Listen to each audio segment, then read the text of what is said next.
Bismillahirrahmanirrahim. Assalamualaikum warahmatullahi wabarakatuh. Dan selamat pagi.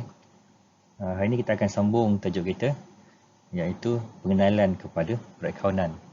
Ya, okey. Semua sedia.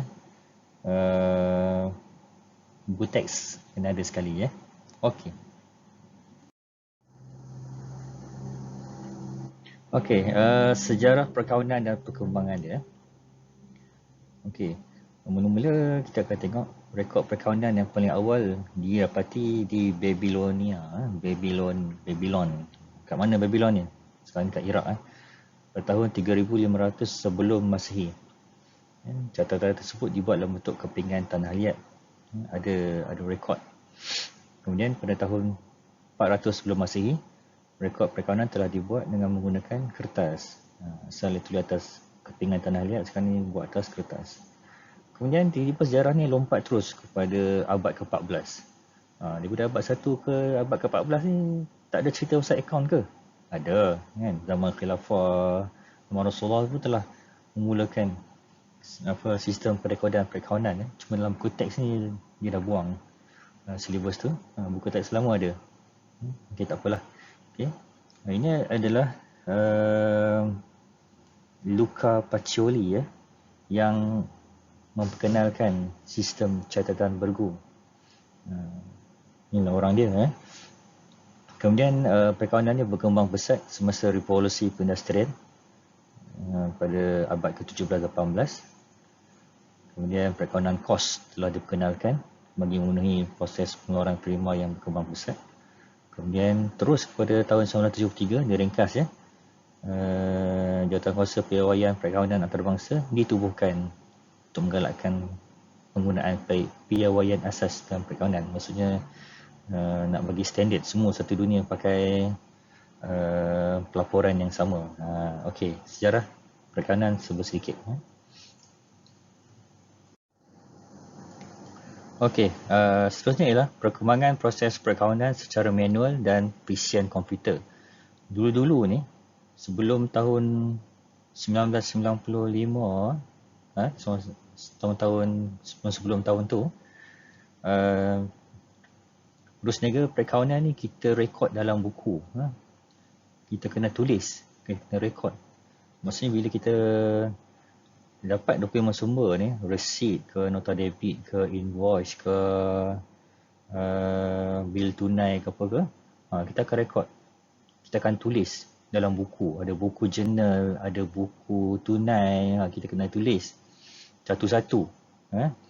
Kemudian bila dah tulis dalam program tahun ni, kita kena pindah pula ke dalam ledger, tulis pula lagi. Tulis satu-satu. Lepas tulis dalam ledger, kita pindah ke menganduga, tulis lagi, rekod dalam buku, dalam menganduga pula. Kemudian kita buat pelarasan, rekod lagi, tulis. Banyak kerja-kerja penulisan untuk merekod. Kemudian sampai nyata kawan pun kita tulis. Dulu zaman dulu. Kemudian ada typewriter, baru guna typewriter. So agak mencabar juga sebab boleh berlaku banyak kesilapan. Kita tulis silap nombor, tertinggal nombor, tersilap nama. Itu secara manual. Okey, zaman sekarang, sejak pada 95 ke atas tu, bila komputer dah mula berkembang, banyak syarikat-syarikat yang menghasilkan presian-presian yang terkini pada masa tu untuk memudahkan kerja-kerja perekodan perakaunan. Kita tengok kat sini. Daripada dokumen sumber ni, terus je kita key in masuk dalam laptop ataupun dalam komputer. Kemudian kita gunakan software. Ada banyak jenama software yang ada di pasaran sekarang ni. Ada ACT, ada Sage Software, ada UBS, ada Accounting MyOB. Kita key in je semua transaksi yang berlaku pada hari itu. Kemudian software ni akan terus proses semua transaksi itu ke dalam jurnal, buku tunai, ledger, semua senang. Semua dibuat semua. Maksudnya kita buat kerja tu sekali je. Kita transaksi yang berlaku urusan niaga tu semua just record pada hari tu. Kemudian semua software ni yang akan buat untuk kita. Tapi Software ni hanya membantu saja kan. Kita kena ada asas account tu. Yang paling penting kan. Kadang-kadang software pun boleh jadi kita silap juga. Kita boleh tahu nak detect dekat mana silap. Ya. Okay, lepas software ni dah selesaikan kerja untuk kita, ya, sampai penyata kewangan, kemudian kita boleh mencetak dia guna printer, cetak, kita simpan dalam file, ya, kita susun dalam file. Ataupun kita boleh juga simpan dalam pengkalan data dalam server kita. Biasanya syarikat-syarikat ni ada server, ya. Adapun kalau takut hilang dalam pengkalan data di server cloud storage ni, boleh juga simpan dalam bentuk cakra keras ni, supaya data tu tahan lama dan tidak hilang. Ini yang perkembangan daripada sistem manual dan perisian komputer. Cuma sejak kita 4 dan kita 5 ni kita tak belajar lah apa software ni, kita tak belajar. Siapa yang melanjutkan pelajaran dalam bidang diploma perkawanan, dia akan jumpa lah nanti, ya. Okey. Baik, seterusnya adalah tajuk penyata keuangan. Penyata keuangan. Okey. Dalam kitaran perkawanan ni, kita akan dapati bahawa penyata keuangan ni duduk di stage yang terakhir, stage yang ke-8, langkah yang ke-8. Ini yang kita dah tengok sebelum ni, kitaran perkawanan ni, dan kita akan tengok stage terakhir penyata keuangan.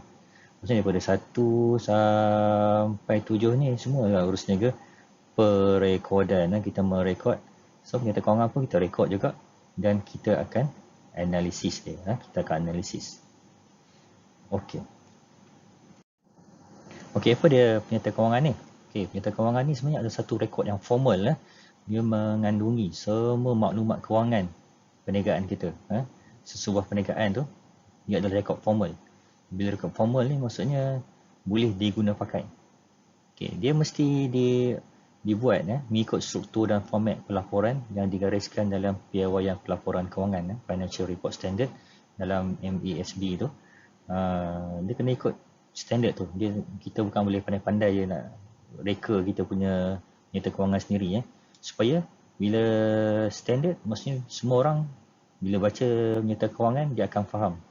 Dia akan faham ikut standard yang dikehendaki oleh piawaian ni. Okay, dalam penyata kewangan ni ada dua.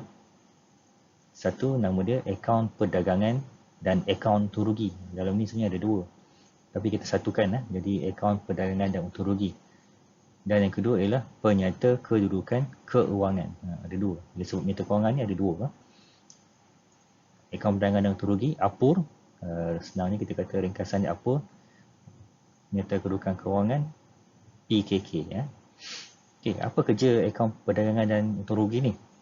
Kerja dia memberi kita maklumat berkaitan dengan hasil dan belanja, untung atau rugi sesebuah syarikat. Maksudnya bila kita baca je akaun perdagangan dan untung rugi ni, kita akan dapat tahu apa hasil dengan belanja yang berlaku dalam syarikat tersebut, dan juga syarikat tu ada dapat untung ataupun rugi.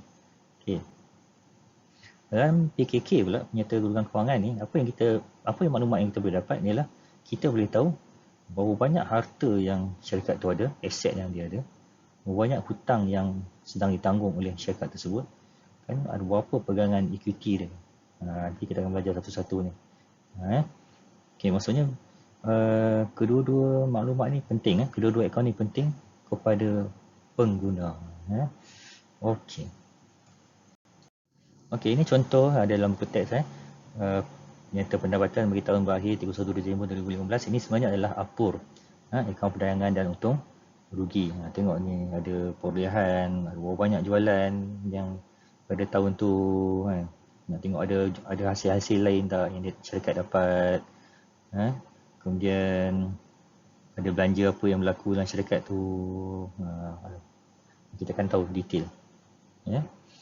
Kemudian dalam PKK ni tengok ada aset, apa harta yang dia ada, ada pegangan equity apa yang ada, berapa banyak saham yang ada dalam syarikat tu, berapa banyak hutang syarikat tu. Semua ni penting kalau siapa yang berminat terhadap laporan ni. Okey. Okey. Seterusnya ialah kita kena mengenali ciri-ciri kualitatif penyerta kewangan. Maksudnya penyerta kewangan ni mesti menggambarkan keadaan dan perjalanan perniagaan sesebuah syarikat. Dia mesti boleh menterjemahkan perjalanan perniagaan tersebut. Bila kita baca tu, kita boleh faham apa yang berlaku pada syarikat tersebut. Okey. Tapi dia mesti ada ciri-ciri dia. Mesti ada ciri-ciri dia. Dia ada dua ciri utama. Satu ciri kualitatif asas. Base. Asas dia. Kemudian dia ada ciri kualitatif tertingkat. Dia ada tertingkat. Cikgu buat dalam bentuk tangga ni. Boleh senang nak faham. Okey, apa yang asas dia? Yang asas dia dalam nyata kewangan ni ialah pertama ialah dia mesti kerelevanan. Dia mesti relevan kepada keperluan pengguna. Maksudnya memang relevan. Maksudnya kalau pengguna tu baca, dia boleh mempengaruhi keputusan pengguna tersebut.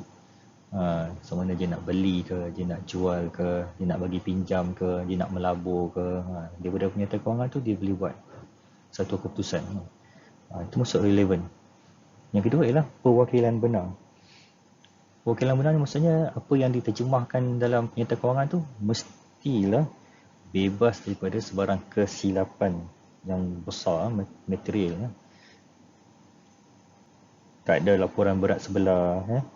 Dan semua data yang ditunjukkan dalam penyerta kewangan tu mestilah jujur tanpa ada niat-niat jahat untuk melindungi apa-apa. Maknanya bila kita baca tu, maknanya kita faham itu sebenarnya yang berlaku pada syarikat tersebut. Ini yang asas perlu ada. Satu dia mesti relevan kepada pengguna. Satu dia mesti benar. Report tu memang benar. Tak ada salah dan jujur. Ini ciri kualitatif asas. Okey. Seterusnya kita pergi pada ciri kualitatif tertingkat. Yang pertama ialah kebolehbandingan. Kebolehbandingan maksudnya kita boleh banding nyata kewangan ni yang tahun lepas, tahun ni dengan tahun-tahun yang sebelumnya. Kita boleh banding. Itu yang pertama. Yang kedua ialah kebolehfahaman. Kebolehfahaman ni maksudnya bila dia mempersembahkan penyerta kewangan tu, pengguna boleh faham. Boleh faham ikut standard yang telah ditetapkan tu. Kalau ada maklumat tambahan, dia akan cerita, ada notes kat bawah tu. Itu maksudnya kebolehfahaman. Okey, ketiga ialah kebolehsahan. Kebolehsahan ni maksud dia penyerta kewangan ni boleh disahkan. Dia memberi jaminan kepada pengguna bahawa apa saja keputusan yang pengguna buat ni tidak akan merugikan dia. Memang dipercayai. Dan last sekali ialah pemasaan. Maksudnya penyerta kewangan tu disediakan memang tepat pada masa dia, menggambarkan situasi semasa perjalanan syarikat tersebut pada tahun tersebut. Kalau dia lewat mengeluarkan penyerta kewangan, maksudnya dari segi kerelevanan tu dah lari. Dia dah tak ikut perkembangan semasa, situasi ekonomi semasa. Okey, itu dia dua ciri kualitatif yang besar yang perlu anda faham. Satu yang paling asas, mendasar, yang asas duduk kat bawah tanah, relevan dengan pergaulan benar, dan juga ada ciri-ciri tertingkat. Okey, seterusnya ialah kita akan membanding-banding bezakan item-item dalam komponen penyerta kewangan. Kita yang banyak dalam masyarakat kita, dalam negara kita ni adalah kedai-kedai runcit. Kedai-kedai runcit. Ini ada satu gambar contoh kedai runcit Safudin kot. Gelendong sikit. So kat sini ada akaun perdagangan, sini ada akaun untung rugi, ni ada penyerta kedudukan kewangan. Kat sini kedai runcit ni, komponen jualan dia ialah jualan lah. Jual barang niaga. Jual barang runcit, tepung, beras, gula, roti, kicap dan segalanya. Ini pula komponen kos jualan ni maksudnya untuk kita menjual barang, kita mesti ada barang. Ini adalah komponen kos jualan. Maksudnya kita kena beli dulu barang tu. Kadang barang tu rosak, kita kena pulang balik. Ada kos pengangkutan, ada duty cukai kena bayar, ada insurans yang kita kena bayar, ada upah kena bayar. Ini semua adalah komponen kos jualan. Nanti kita akan pergi lebih lanjut. Ini secara am saja. Kemudian kamu rugi pula. ada hasil-hasil lain yang kita dapat, ada belanja-belanja yang kita bayar, kena bayar. Dua akaun ni penting untuk kita mengira untung ataupun rugi syarikat. Yang ni, nyata kewangan ni apa aset dia. Biasanya kalau kedai-kedai runcit ni ada kenderaan, ada lori, ada van, ada perabot, ada alatan kedai, ada kelengkapan kan. Hutang ni biasanya dia buat pinjaman kan. Dia pinjam duit bekal, dia hutang dengan bank. Ini bagi kedai runcit biasa. Okey. Okey, sekarang kita tengok contoh klinik mata. Ini salah satu contoh perkhidmatan. Klinik mata, klinik doktor, klinik gigi kan. Macam klinik mata ni kita bukan jual mata kan, kita bagi perkhidmatan rawatan pada mata. Sebab tu komponen jualan dia biasanya kita buat yuran rawatan kan. Kalau kita sakit gigi, kita pergi klinik gigi, dia charge atas yuran apa servis yang kita buat kan. Contoh gunting rambut, kita bayar upah gunting rambut tu. Itulah komponen jualan. Untuk kita dapat yuran tersebut, ada benda yang kita kena keluarkan. Kita kena beli ubat kan. Kalau ubat rosak kena pulang. Ni sama juga. Sama je. Akaun untung rugi, ada hasil dengan belanja. Dua-dua akaun ni untuk cari untung atau rugi. Kemudian kita nak tengok PKK ni apa aset yang ada dalam klinik mata tu. Okey. Okey, satu lagi contoh dalam teks ialah dia bagi contoh koperasi, koperasi kewangan. Tak kira lah koperasi sekolah ke, koperasi keluarga ke, koperasi apa-apa ke, koperasi masjid ke. Biasanya koperasi ni ada yang buat jualan kan. Kadang-kadang dia tak buat jualan tapi dia buat pinjaman. Kan? Tengok bergantung pada koperasi tu buat apa. Macam koperasi keluarga ni dia tak ada jual barang apa kan, tapi dia bagi pinjam ke ahli keluarga dia. So bila bagi pinjam dia dapatlah hasil kan, hasil faedah pinjaman. Yang ahli-ahli bayar tu dia dapat hasil. Yang lain tu lebih kurang sama saja dengan yang lain-lain. Nanti kita akan bagi detail setiap satu. Ini cuma pengenalan saja. Okey, next ialah siapa yang penyedia penyerta kewangan ni? Siapa yang nak buat penyerta kewangan ni? Ada 3 orang. Ada 3 orang biasanya akan buat. Pertama ialah pemilik perniagaan tu sendiri yang buat. Tengok ni. Pemilik perniagaan ni ada tangan sampai 4 ni. Dia lah bos, dia lah accountant, dia lah beli barang, dia lah kuli, dia lah segala-galanya. Ni kalau milikan tunggal ni mesti macam ni kan. Dia yang buat akaun. Biasanya kalau pemilik yang buat akaun ni maksudnya dia ada asas dalam perakaunan. Dia tahu nak buat macam mana. Okey. Kadang-kadang syarikat tu milik dia tak tahu nak buat, ataupun pemilik tu memang tahu buat tapi dia tak sempat nak buat. Dia upah pekerja dia sendiri yang buat. Dia hire seorang pekerja yang memang ada ilmu perakaunan, buat semua akaun untuk syarikat tersebut. So dia boleh tumpu kan, bos boleh tumpu pada benda-benda lain. Semua dia stuck kepada pekerja dia buat.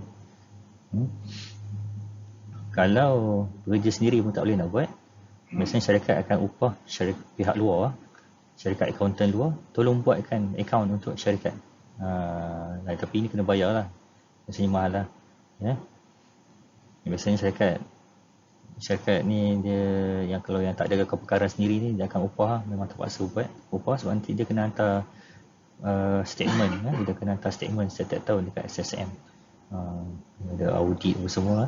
Inilah 3 penyedia penyerta kewangan.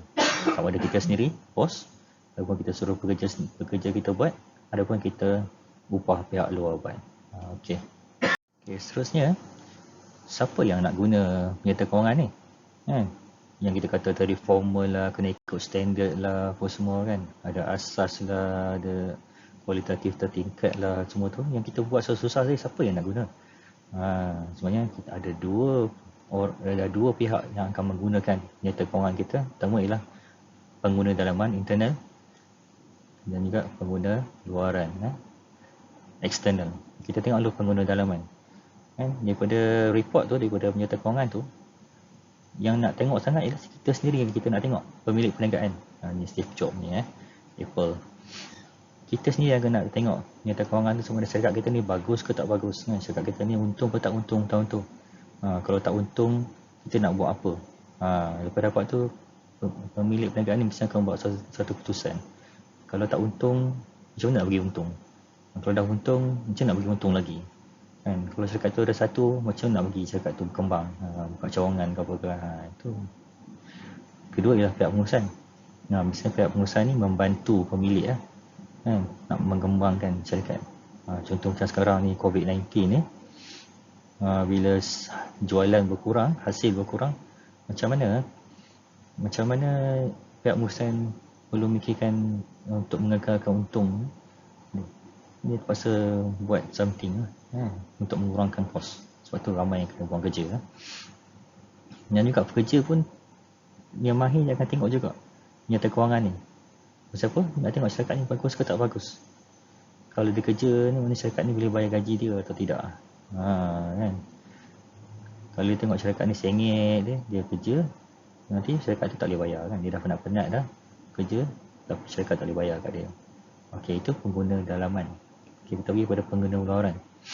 Yang pertama yang paling besar ialah, biasanya ialah pihak bank nak tengok. Dia nak tengok sama ada kita mampu bayar ataupun tidak jika kita mohon pinjaman daripada dia.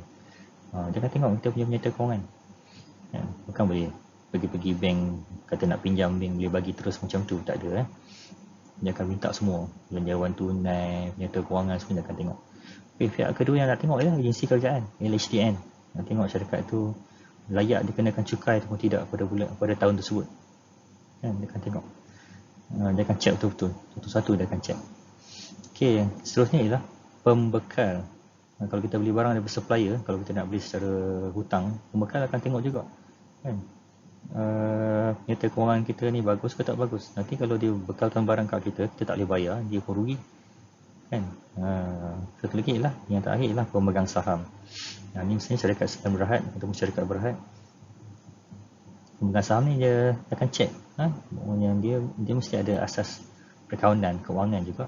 Bila dia baca nyata kewangan tu, dia boleh tahu syarikat ni menguntungkan ke ataupun tidak. In the future, pada masa depan, syarikat ni boleh menghasilkan untung ataupun tidak. Jika dia percaya bahawa syarikat tu boleh